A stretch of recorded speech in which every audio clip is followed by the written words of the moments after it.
नमस्कार दोस्तों, स्वागत है आप सभी का ऑनलाइन नेटा फर्स्ट यूट्यूब चैनल पर। इस वीडियो में हम बात करेंगे एक बड़ी अपडेट के बारे में जो कि संबंधित है उत्तर प्रदेश की नई प्राथमिक शिक्षक भर्ती को लेकर। यहाँ पे योगी सरकार की तरफ से जानकारी दी गई है। इसके अलावा अगर बात की जाए प्राथमिक शिक्षक भर्ती के विज्ञापन को लेकर भी यहाँ से बहुत सारी चीज़ें स्पष्ट की गई हैं। लेकिन क्या क्या जानकारी है वो मैं आप सभी को एक बयान के माध्यम से, एक इंटरव्यू के माध्यम से बताना चाहूँगा, क्योंकि यहाँ पर 22,000 के साथ साथ अगर बात की जाए आरक्षण के मुद्दे को लेकर भी बहुत सारी चीज़ें यहाँ से स्पष्ट की गई हैं। तो वीडियो को दोस्तों पूरा देखें, साथ ही वीडियो को लाइक कर दें और शेयर कर दें, चैनल को सब्सक्राइब कर लें, जिससे कि आपको इसी प्रकार की ऑथेंटिक और सटीक जानकारी सबसे पहले मिलती रहें। जैसा कि आप जानते हैं कि लखनऊ के अंदर लगातार नई प्राथमिक शिक्षक भर्ती को लेकर यहाँ पर धरना प्रदर्शन दिया जा रहा है, लेकिन वहीं दूसरी तरफ छात्रों से अभी तक कोई मुलाकात देखने के लिए नहीं मिली। लेकिन अगर बात की जाए योगी सरकार की तरफ से यहाँ पे एक इंटरव्यू के अंदर नई प्राथमिक शिक्षक भर्ती को लेकर बहुत सारी जानकारियां दी गई, जिसको आप सभी को जानना बेहद आवश्यक है। और कहीं ना कहीं यहाँ पे इन शॉर्ट उनकी तरफ से घोषणा भी की गई है जो कि नई प्राथमिक शिक्षक भर्ती को लेकर है। हालांकि अभ्यर्थी कहीं ना कहीं घोषणाओं को लेकर ज़्यादा परेशान है, क्योंकि सरकार की तरफ से जब तक जमीनी स्तर पर कार्य नहीं होगा तब तक अभ्यर्थियों की घोषणा से कहीं ना कहीं यहाँ पे आश्वासन सही मिलता है। बाकी इसके बारे में आपकी राय क्या है, कमेंट करके अवश्य बताइएगा। पहले आप सभी यहाँ पे अगर बात की जाए पूरे इंटरव्यू को सुने और उसके बाद सारी जानकारी आप सभी के मन में पूरे तरीके से बैठ जाएगी, चाहे वो नई प्राथमिक शिक्षक भर्ती को लेकर हो, 22,000 सीटों के बारे में या फिर आरक्षण को लेकर। यहां से आप सभी सुन सकते हैं। ज़्यादा से ज़्यादा लोगों तक वीडियो को शेयर कर दें, साथ ही लाइक करना बिल्कुल ना भूलें, क्योंकि मेरा प्रयास होता है आप सभी तक तमाम जानकारियों को पहुंचाना। एक टीवी चैनल को दिए गए इंटरव्यू के क्रम में यहाँ पर उनकी तरफ से बहुत सारी जानकारियाँ दी गई हैं, जिनको आप सभी यहाँ से सुन सकते हैं। उत्तर प्रदेश में भारतीय जनता पार्टी की योगी सरकार का कार्यकाल पूरी शिक्षा व्यवस्था के लिए आज़ादी के बाद एक स्वर्णिम कार्यकाल के रूप में जाना जाएगा।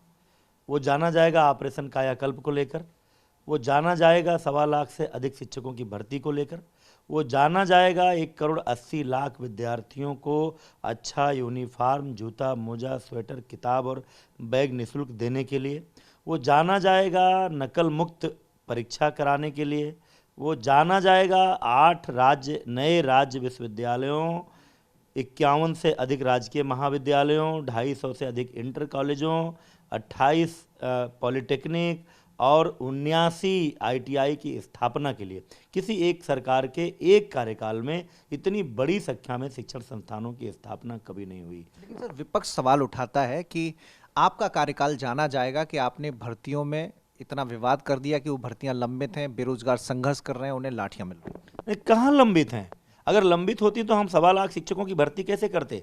हमने 68,500 की भर्ती प्रक्रिया पूरी की, हमने 69,000 की भर्ती प्रक्रिया पूरी की, भर्ती हो चुकी। अब विपक्ष को जब ये था कि उत्तर प्रदेश की योगी सरकार का जो मिशन रोजगार चल रहा है, जिसके अंतर्गत पिछले 10 सालों में सपा बसपा की सरकार ने जितनी नौकरी नहीं दी थी उससे ज़्यादा अकेले 4.5 साल में योगी सरकार ने दे दिया। 5 लाख से अधिक नौजवानों को सीधी नौकरी दी, 1.25 लाख लोगों को शिक्षक बनाया। अगर पूरी शिक्षा माध्यमिक और उच्च भी जोड़ लें तो 1.5 लाख से अधिक शिक्षक बनाए, 1.5 लाख के लगभग पुलिस में भर्ती हुई, 40,000 से ज़्यादा चिकित्सा स्वास्थ्य विभाग में भर्ती हुई। तो ये चीज़ें, इसकी चर्चा ना होने पाए, इसका श्रेय योगी सरकार को ना मिलने पाए, इसलिए विपक्ष लोग तमाम अनर्गल आरोप लगा करके इन चीज़ों को, नौजवानों को भी गुमराह करने की कोशिश कर रहे हैं। और कोई और मुद्दा है नहीं, सड़क पर बात कर नहीं सकते, इतना बनाया है 4 लेन 8 लेन 6 लेन और हर गांव को, हर टोले को, मौजे को जोड़ा है। बिजली पर बात कर नहीं सकते, 24 घंटा बिजली दे रही है सरकार। 1 लाख से अधिक टोले मौजे का विद्युतीकरण किया है, 2.5 करोड़ से अधिक लोगों को विद्युत का कनेक्शन दिया है। केंद्र सरकार ने गरीब लोगों को गैस कनेक्शन उपलब्ध कराया, करोड़ों लोगों को, किसानों को सम्मान निधि 6,000 की दी, आयुष्मान भारत योजना लेकर आई।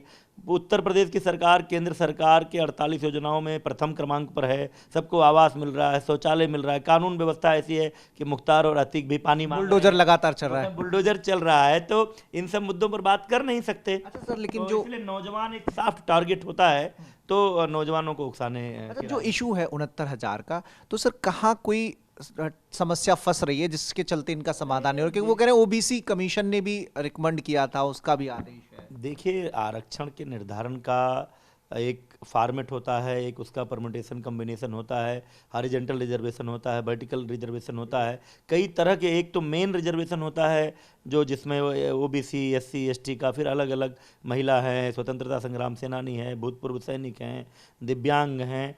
तो ये सब चीज़ें इस आधार पर कैलकुलेट होती हैं वो जैसा सिस्टम होता है उस आधार पर अधिकारी एक चार्ट बनाते हैं, करते हैं।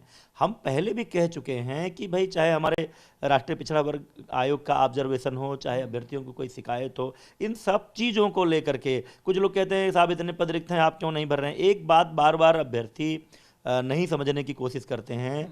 माननीय सर्वोच्च न्यायालय ने, कोई हमारी सरकार ने नहीं किया था, माननीय सर्वोच्च न्यायालय ने कहा था कि शिक्षा मित्रों का स्थायी शिक्षक के रूप में समायोजन जो अखिलेश यादव की सरकार ने किया था वो संविधान विरुद्ध था, नियम विरुद्ध था। उनको रिवर्ट करने को कहा था, ये कहा था कि इनको बाहर करिए और इस जगह पर नए शिक्षकों की भर्ती करिए। लेकिन योगी सरकार संवेदनशील सरकार है। हमारे मुख्यमंत्री जी ने कहा कि नहीं, ये लाखों नौजवान कहाँ जाएंगे, इनके परिवार का क्या होगा। इसलिए सरकार ने ये कहा कि हम किसी को बाहर नहीं करेंगे और धीरे धीरे शिक्षक भर्ती भी उन्हें बनाए रखेंगे। नहीं, माननीय सर्वोच्च न्यायालय के निर्देशों का भी पालन करेंगे, शिक्षकों की भर्ती भी करेंगे, लेकिन जो शिक्षा मित्र हैं उनको बाहर भी नहीं करेंगे। इतना नहीं किया, जब ये रिवर्ट हुए तो 3,500 रुपये का जो इनका प्रति माह का मानदेय था उस मूल मानदेय पर वापस आए। लेकिन लगभग 3 गुने की बढ़ोतरी करते हुए सरकार ने 10,000 रुपया महीने का मानदेय किया। अब जब कहते हैं कि 1,37,000 भर्ती आपने नहीं की, तो ये कहना भूल जाते हैं कि हमने 1,37,000 शिक्षा मित्रों को बाहर भी नहीं निकाला। 68,500 की भर्ती की, उसमें परीक्षा का पैटर्न अलग था, उसमें बीएड के लोग एलिजिबल नहीं थे, उसमें केवल 44,000 लोग क्वालिफाई किए, उनकी भर्ती हो गई। फिर 69,000 की भर्ती फिर हम लेकर आए, इसमें एनसीटीई ने बीएड को भी एलिजिबल बना दिया। 68,500 के सापेक्ष केवल 1 लाख लोगों ने आवेदन किया था। 69,000 यानी लगभग उतने ही पदों के सापेक्ष 4.25 लाख लोगों ने आवेदन किया। 1,46,000 क्वालिफाई किए। परीक्षा पैटर्न बदल गया, उसमें लिखना था, इसमें टिक करना था, कट ऑफ बदल गया। अब लोग कहते हैं कि साहब वहाँ 22,000 बचा था, उसको यहाँ एडजस्ट कर दीजिए। पहली बात तो रिक्तियां हैं कि नहीं हैं वो छात्र शिक्षक अनुपात को देखते हुए की जाती हैं। मनमानी नियुक्तियां नहीं कर सकते, वेतन भी देना होता है, उसके एक रूल्स भी हैं। समग्र शिक्षा अभियान में केंद्र सरकार से हमको मदद भी मिलती है। पहले ही माननीय मुख्यमंत्री जी इन सभी मुद्दों पर विचार करने के लिए राजस्व परिषद के चेयरमैन की अध्यक्षता में एक कमेटी बना चुके हैं। उसमें हमारे विभाग के अधिकारी भी हैं कि छात्रों की संख्या और शिक्षकों की संख्या का अनुपात देखा जाए।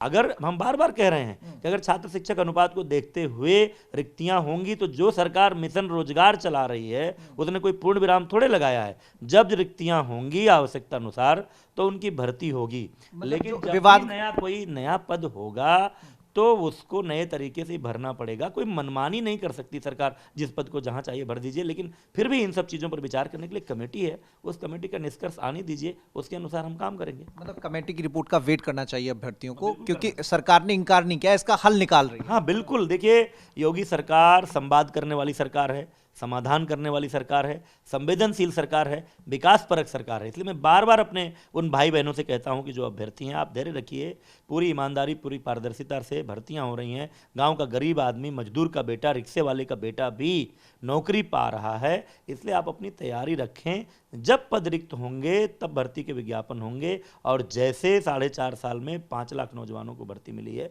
आगे भी मिलती रहेगी। आप इस सरकार को बनाए रखिए, भर्तियों का क्रम जारी, आप योगी सरकार को बनाए रखिए, 2022 में भी मिशन रोजगार जारी रहेगा। अच्छा, मतलब कमेटी की रिकमेंडेशन के अनुसार जो पद खाली होंगे तो उस पर नए सिरे से भर्ती की जाएंगी या फिर इन्हें समायोजित किया जाएगा? अब ये जब कोई कमेटी बनी हो और स्वयं माननीय मुख्यमंत्री जी के निर्देश से बनी हो, तो कमेटी की जब तक सिफारिश नहीं आती तब तक मैं उस पर क्या निष्कर्ष दे सकता हूँ। तो जैसा कि दोस्तों आप सभी ने यहाँ से सुना, कहीं ना कहीं अगर बात की जाए सरकार की तरफ से घोषणाएं तो बहुत सारी की जाएंगी, लेकिन इन पे अमल में कब तक लाया जाएगा इसको लेकर बहुत सारे छात्रों के मन में सवाल हैं। क्योंकि बार बार घोषणाएं होने से कहीं ना कहीं छात्रों को यहाँ से हौसला तो बढ़ता है, लेकिन जब तक भर्ती नहीं आ जाती तो उनकी जो उम्मीद है वो टूट जाती है। फिलहाल उनकी तरफ से ये कहा जा रहा है कि कमेटी का गठन किया गया है, रिक्त पदों की जानकारी मिलेगी तो यहाँ से कमेटी के माध्यम से भर्ती निकाली जाएगी। लेकिन सीधे तौर पर अभी तक जानकारी नहीं दी जा रही है कि कितने पदों पर भर्ती आएगी, कमेटी की रिपोर्ट कब देगी, क्या सरकार उससे पहले भर्ती निकालेगी कि नहीं निकालेगी। एक बात यहाँ पे और कहेगी कि 2022 के अंदर हमें बनाइए, फिर हम भर्ती लेकर के आएंगे। बाकी बहुत सारी चीज़ें आप सभी ने सुनी ली हैं। आपकी क्या राय है कमेंट करें, साथ ही वीडियो को लाइक कर दें और शेयर कर दें। चैनल को सब्सक्राइब करना बिल्कुल ना भूलें।